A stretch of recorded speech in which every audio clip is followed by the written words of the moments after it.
Hello everyone and welcome back to Let's Play Castlevania 2 Belmont's Revenge. In the last part, we took care of 2 of the 4 castles we have available at the start of the game. And now it's time for us to go take care of the next couple of levels, starting off with the Plant Castle. Now, something I didn't go over last time is my history with the game. And I went over my history with the first game, back during that one-off LP. And largely the history here is about the same after playing the first one. I found the second one and decided to play it as well as the third one, which I haven't really talked about at all, Castlevania Legends.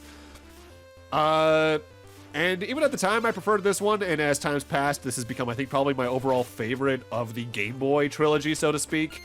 Even though I think out of the 3 games, only the first 2 are considered canon nowadays. But that's largely because the story of the third one goes places that, for the overall series lore, couldn't really be a thing anymore. But I'll cover that when I get to Castlevania Legends as its own LP. So the main mechanic of the Plant Castle is the rolling eyeballs we've seen in the stages already. But in specific, it reuses a gimmick from a particular screen in the previous game. There's now going to be some thin bridges we're going to use as platforms.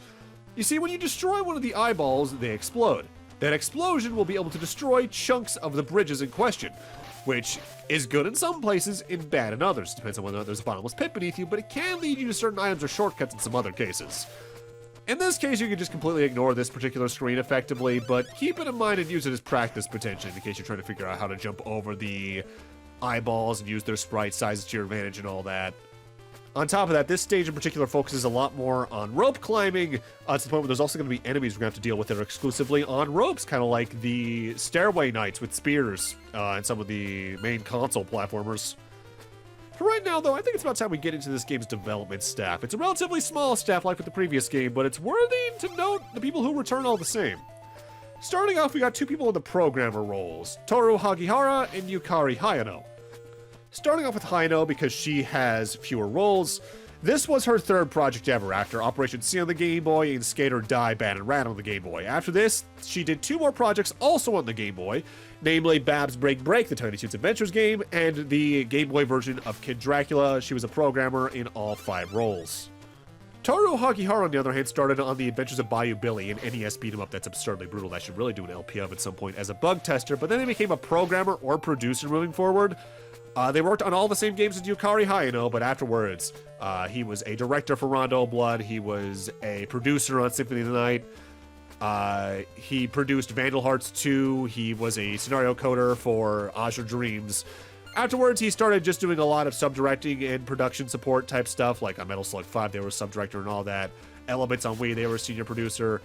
All their most recent credits, though, are ports of other games. Like, their most recent overall credit was the iOS version of Symphony of the Night, where they're a producer-director.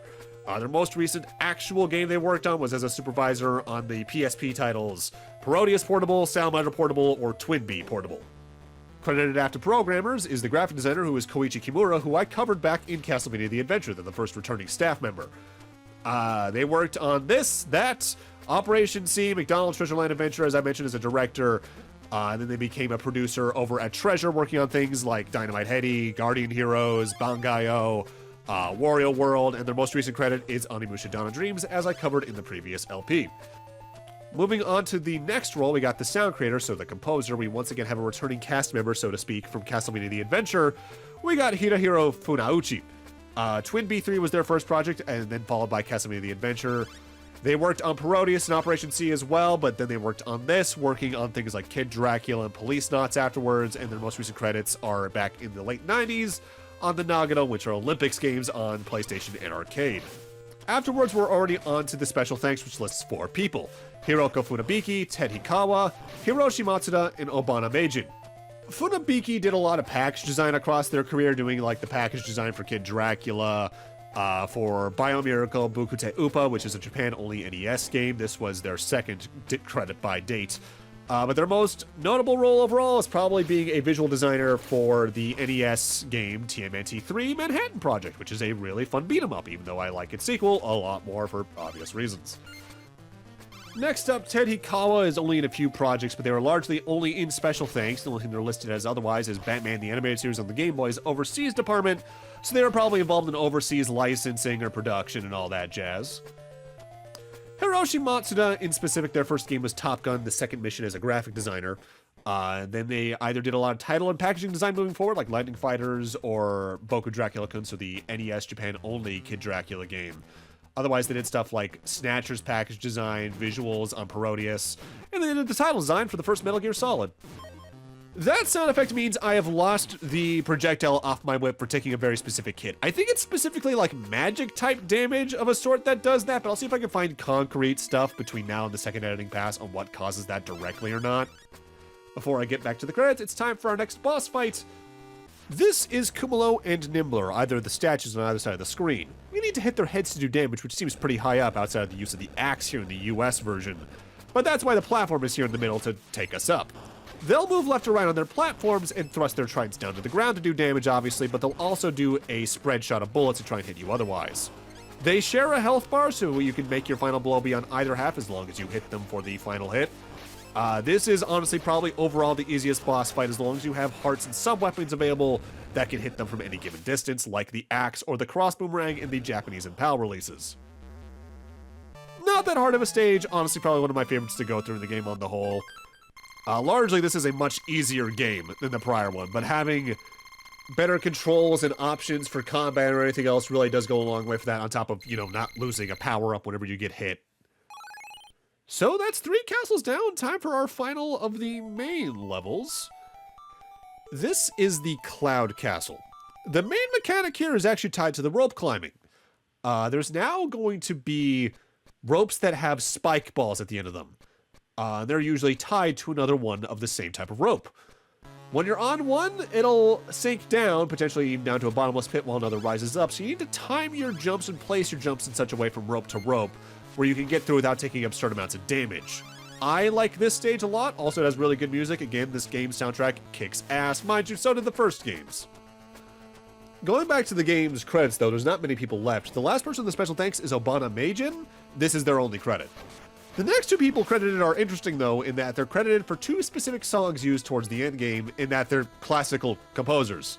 One of the near end game boss themes is composed by Johann Sebastian Bach. Yes, that one. And this is how I learned he has a Moby Games page that lists most of the times he's actually credited when people credit him for the songs they use, going all the way back to Dungeon on the PC Booter in 1982. And I just find the fact that people actually credit Bach for his public domain music admirable in its own right. Otherwise, another endgame song is done by Claude Debussy, whose name really shouldn't make me laugh as much as it does. But his songs have been used in things like Hi-Fi Rush, Conscript, The Evil Within, and all that. Another classical song, effectively. There is one other person listed, but they're only listed in the EUS or European versions, and it's Tom Dubois. They're notable for doing a lot of box art for Konami during this specific period, like Contra 3, Castlevania Bloodlines, Radical Rescue on the Game Boy, Rocky Knight Adventures, and all that. Really, if there was a Konami game you really liked on consoles in this period, likely he did the box art for it, and I love every single one of them. They're very of the era in some regards, but I love them all the same. I think my favorite overall is probably, I really like the Dracula Curse one. I like Castlevania 4s a lot. Legends of the Mystical Ninja is a little weird looking, but I like it a lot as well. It's probably got to be either Cybernator or Turtles in Time, though, just looking at this list of what he worked on. And he still does work on box art today, even. Because I believe one of the box arts for the limited run collection of some of the Castlevania games, I think he did a piece for that, and it looks great. On that note, I should actually mention, I mentioned during Castlevania The Adventures LP that it, alongside several other Konami games, were put into a collection on the Game Boy. There were like 4 volumes of that, and it was on like volume 1 or 2. Belmont's Revenge here was also a part of one of those collections, and like the other collections in that list, it also got a Game Boy Color port over in the European regions that looks really good. The main reason, again, I'm not tackling the Game Boy Color version is that I'm more used to the black and white for this specific game. And like the prior game, this was also released in its own modern collection on basically all modern platforms, Steam, PlayStation, and all that.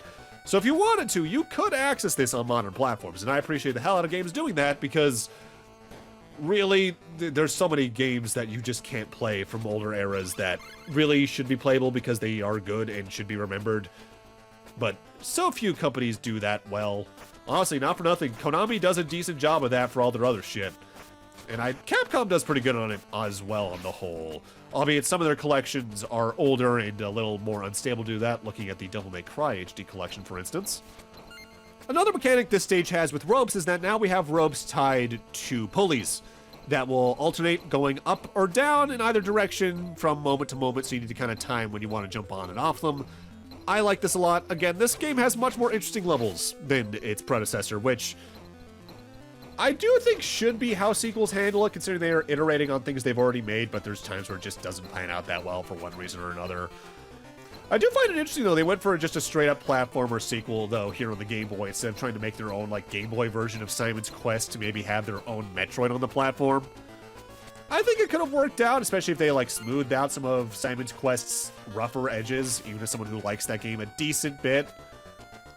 On that note, I should mention that this game does suffer from an issue that the mainline games on console do as well, and it's even worse here because it's on, a black and white screen in the original releases. In that, the candles that have sub-weapons are the same color as the ones that don't. And if you want to, say, keep your axe or cross boomerang, you might accidentally grab yourself a holy water, and there's no swapping back until you find another candle that has the other sub-weapon. This doesn't have the Rondo of Blood thing, where it just drops the previous one you grabbed on the ground, which, honestly, if there's one feature I would add to some of the prior games, it would be that, in the case they ever re-release them with new features like that again, like they did sort of with Castlevania 1 on the PlayStation 1 release. But for a lot of these games, that's never going to happen, and honestly, not that I feel like it needs to. It's just something you need to watch out for. In order to really avoid that, like what just happened there, because the axe is much better for this upcoming boss fight, try to whip any given candle that's not over a bottomless pit for maybe a body's width away, so in the case there is a sub-weapon in it, you don't accidentally collect one you don't want. Speaking of the boss fight, let's talk about this one. This is the Angel Mummy. This rather gradius looking boss fight's weak point isn't the face on the far right, it's either of the heads of the bone dragons we're seeing. The main attacks are twofold here. The two heads will shoot out in a wave formation the extra spinal segments to make one longer and the other shorter, back and forth at that, and while they're doing that, they'll also be firing projectiles at you directly. The axe is the better sub-weapon here because you can theoretically hit both heads at a time when the longer one is on top, but the holy water can still do some good stuff here by throwing it at the lower one in cases like this. As long as you keep a good pattern about falling down when the spinal segments are about to go to the higher one, or jumping a certain way to get past them when they're going from the higher one to the lower one, this is another relatively easy boss fight. The big thing to watch out for is getting surprised by the shots that either head fires out, because I've gotten blindsided by those more times than I'd like to admit, honestly. With that, once our score tallies up at least, we've now completed all 4 of the main castles, which means it's time for us to start our crawl towards the end game more properly.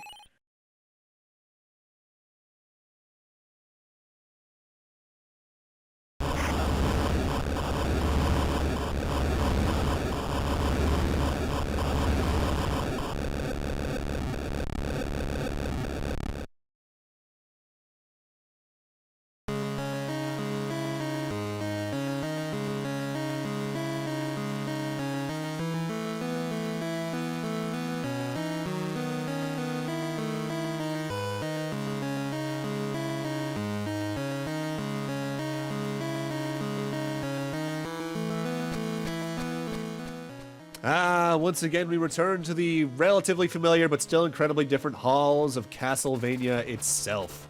And I love this song. Again, this game's soundtrack in general kicks ass, but the final 2 level themes are especially really good. I say familiar in this case much more literally, because this stage itself's mechanics are very close to the final stage from the prior game, and that we're going to have the returning spikes that we've seen already in this game that will jut out and become platforms.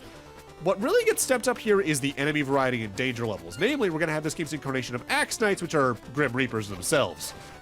If they crouch, they're going to throw their sides low, which will then circle around back high, and if they start high, they're going to do the opposite. They'll start high, and then you'll have to jump over them as they come back around you low. They are surprisingly annoying to get around because there's going to be times where they place them next to the ropes you're climbing in a way where, especially if they throw high or low depending on the rope, you're not really going to have a way to get around it. Unless you just panic, run back down to the prior screen using the quick evade / drop that you have by holding the B button while you're on the ropes. Honestly, on the whole, this is a very good level for just having you use the things you've learned in the game up to now, and I love when a near-end-game platforming level does that, especially if it does it well. My only real complaint about this stage is it's on the longer side for the game's levels, which the final 2 levels are generally just longer. But also, it has my least favorite boss fight in the game, barring the final boss, for reasons we'll get to next time. But yeah, I don't like the boss fight here. It's, rough, but for reasons that's relatively different than, like, actually being hard. There's times where it's just, unfair isn't the word I want to use, but it's what I'm gonna use.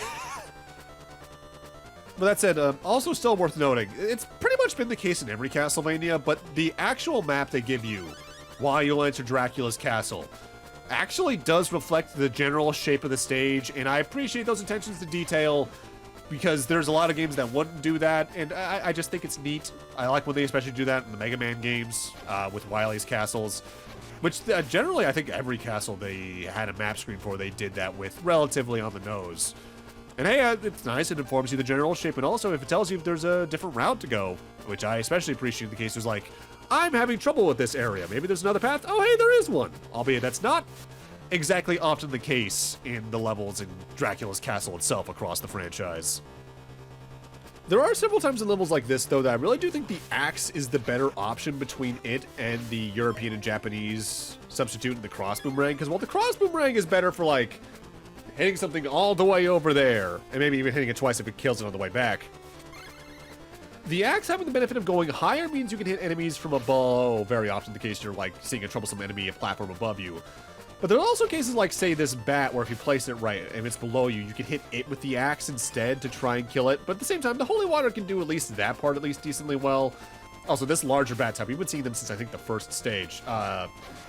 Certain things can just kill them outright, but oftentimes things like the sublims will just cause them to split into 2 smaller bats that can be annoying, but largely will be the worst if you kill them quickly, especially if you're far enough away from them.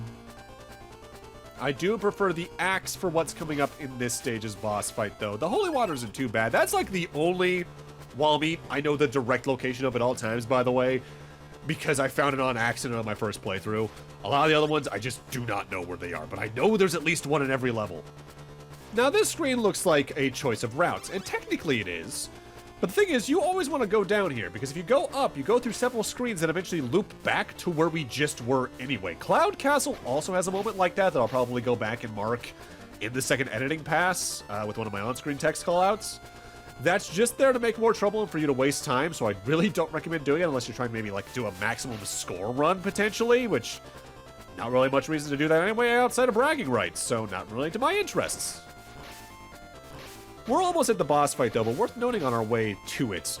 On this final section, we're going to have these little, like, blood drop zombies that I think we technically saw back in, like, the Rock Castle. What's weird about them is that they'll either take 2 or 1 shot. If you hit them while they're dropping down from the ceiling, they'll die instantly.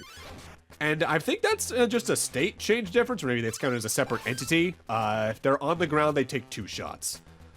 With that said, time for the boss fight. I technically said this name already, this part, but this is time for the proper Bone Dragon boss fight. This boss fight sucks. It's an auto-scroller, technically, and the Bone Dragon will go between these little mouths on the ceiling and floor. Whenever one pulsates, that's where it's going to pop out of next. You can only damage it on its head, though.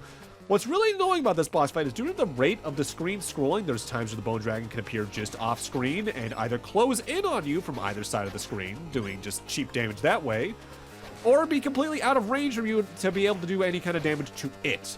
The worst type is that since it's so long, you'll have moments like that happen where you literally have no way to avoid it, and I dislike this fight a lot for that exact reason. I think the final boss is harder, but this is my least favorite in terms of game feel, because it's the only one that feels like there's just no way to avoid it at times. Unless you're just super good about keeping your head to the right side of the screen, which if you're trying to do damage, sometimes you're just not going to be able to do. But with that, I'm going to need to end this off here. Thank you guys for watching, and in part 3, we're going to go finish off the game. See you guys then.